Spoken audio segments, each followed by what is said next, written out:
My on bonny banks and by on bonny braes where the sun shines bright on Loch Lomond, where me and my true love will never meet again. On the bonny, bonny banks of Loch Lomond.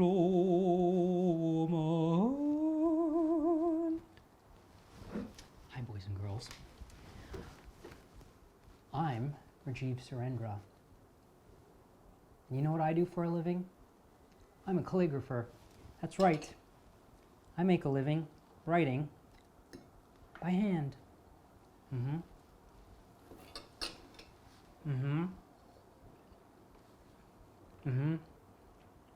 It's great. Really good. So, you know why I'm able to make a living writing by hand? Because not very many people do it anymore. And today, I'm pairing with the Morgan Library.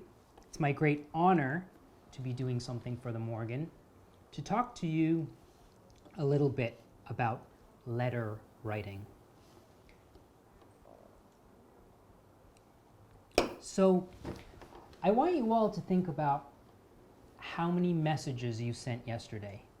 How many text messages, how many emails, how many Zoom calls or phone calls you made, how much correspondence you had in the day, and how much of that correspondence is actually going to be around in 100 years. Probably not a lot of it that someone can actually pick up and hold. But a letter is very, very different. You write something down on a piece of paper, put it in an envelope, put a little stamp on it, put it in a mailbox, and the chances are that today, the person that receives it is going to hold on to it. And who knows where that's going to be in 100 years. Frankly, that's not why I'm here to talk to you about this. I don't want you to be motivated solely by the future. But the Morgan has a wonderful collection of correspondence by some very notable people. Jane Austen, Edgar Allan Poe, Queen Elizabeth I, Vincent van Gogh, and my favorite collection of letters at the Morgan is actually a set of letters that are semi-illustrated by Beatrix Potter. So I'm going to read you my favorite Beatrix Potter letter, and after that I'm going to walk you through how to write a letter. So, this letter by Beatrix was written to the young son of her former governess, a little boy named Noel. Falmouth Hotel, Falmouth, March 11th, 92. My dear Noel, thank you for your very interesting letter, which you sent me a long time ago. I have come a very long way in a puff-puff to a place in Cornwall where it is very hot, and there are palm trees in the gardens, and camellias and rhododendrons in flowers, which are very pretty. We are living in a big house close to the sea. We go on the harbour in a steamboat and see ever so many big ships. Yesterday we went across the water to a pretty little village where the fishermen live. I saw them catching crabs in a basket cage, which they let down into the sea with some meat in it, and then the crabs go in to eat the meat and cannot get out. I shall be quite sorry to come away from this nice place, but we now have been here 10 days. Before we go home, we are going for 2 days to Plymouth to see some bigger ships still. I shall come to see you and tell your mamma all about it when I get home. I have got a lot of shells for you and Erie. I suppose they would not swallow them. This is a pussy I saw looking for fish. These are 2 little dogs that live in the hotel, and 2 tame seagulls, and a great many cocks and hens in the garden. I am going today to a place called the Lizard, so I have no time to draw any more pictures and remain yours affectionately, Beatrix Potter. Isn't that amazing? Isn't that amazing that we have this letter with all of its little doodles? So here's the thing. People today are often intimidated when I encourage them to write letters saying, oh, but my handwriting's really bad. It's not about your handwriting. It's about you leaving your actual mark on a piece of paper. And whether it's messy or beautiful, whether it's short or long, whether it's perfect or flawed, the person that holds that piece of paper sees a real part of you that a cold text message or an email just can't convey. I mean, at the end of this letter, you can see that she wrote the end in something else. It probably wasn't the same pen. It looks like it was pencil maybe. And she was rushed. She had to go to a place called Lizard, so I have no time to draw any more pictures, and then she signs off. So I just love looking at this wonderful collection that the Morgan has, and all these letters are available online. So I encourage you to do that. Now, I am going to write a letter to Anna, and before I do this, I just thought I would tell you a little bit about how to write a letter if you've never done it before, or if it's been a long time since you've written a letter.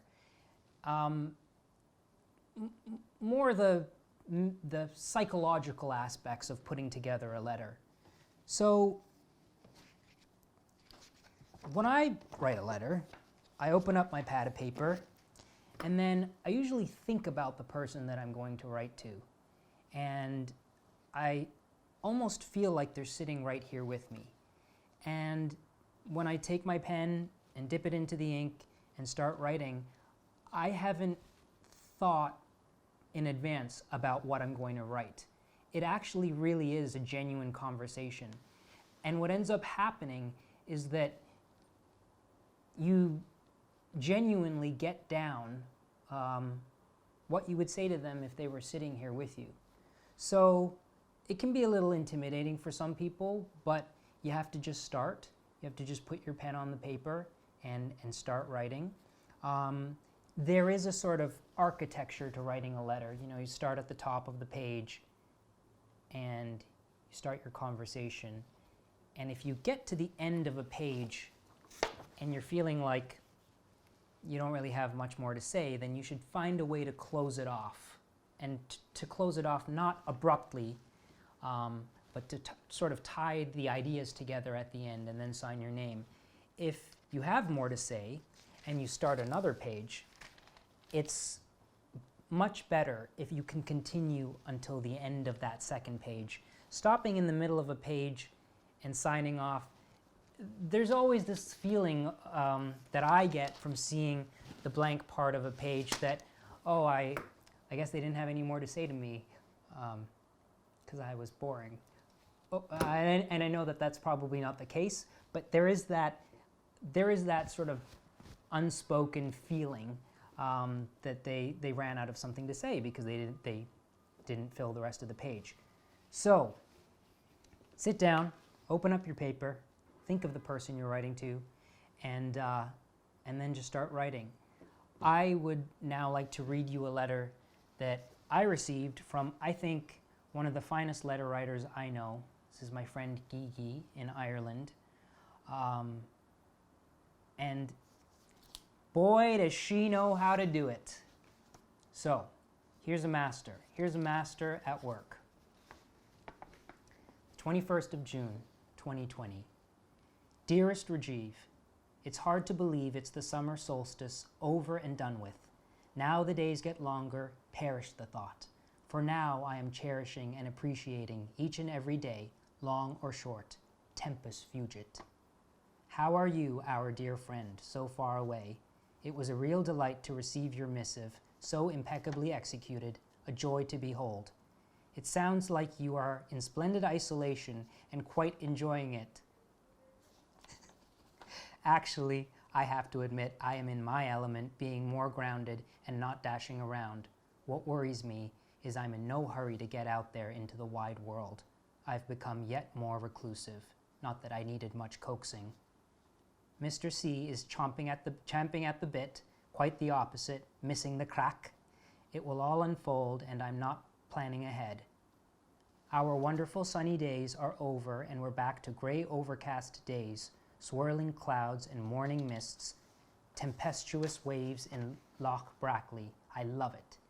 It means I can curl up with a book, do my knitting, or bake a cake without being torn between that or tending to the garden. How are you? Are you still keeping motivated and upbeat? I hope so.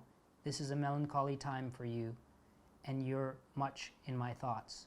Yoga is great for settling the equilibrium, and I'm really happy to know you're practicing each day, as am I. I think it's what keeps me going, without really knowing it. It's a good discipline, calming and healing. There is absolutely no news from here, other than that the cuckoo has flown off and left us to our own devices. We're battling on, trying to keep up appearances, cutting the grass regularly, cleaning windows. I read lots, but have a mental block with writing for some reason. My hair is wilder than ever. Anna continues to send regular food parcels, this week from County Galway, fresh plaice, cod, smoked haddock, and Galway Bay prawns. Oh, so delicious. We've had fish 3 days running, eating it all whilst fresh with samphire, a real treat. Although I have to say, Mr. Tullamore Dew has had to put on a brave face and grit his teeth, fortifying himself before and after with something stronger than the fish itself, you can imagine. So I have promised him a reward, steak and kidney pie tomorrow, made by my own fair hand. I have to admit, there's only a smidgen of kidney in it. I would say more of a threat than a taste, which suits me better. Your biryani sounds quite divine, and I've never actually made one, but love them. By chance today, when I rang Becky, she was in the process of making a biryani herself. Surely this is a sign for me to get my act together and conjure up one myself. Becky went into great detail to explain the gist of it. I had no idea it was so complicated. All that layering with yogurt, absorbing into the rice, I'd better get my act together. Next week, we'll motor to Westport to check out the little house and visit Mother. I believe things are opening up a little now. Shops opening. Not that I'll be doing much shopping, but I do miss seeing everyone, especially family, friends. Forgive this boring attempt at correspondence, dear Rajiv. The important thing is to feel close and know that you are loved. You are by us, and we send you all our love. Gigi and Tony. Look at that. Just tied so nicely together at the bottom of the page. So, think about someone you care about. After you watch this video, turn off your phone. Don't just put it down, turn it off and put it away, and take out some paper and your favorite pen and write a letter to that special person. And I guarantee that they will be very moved by the letters you formed on the page.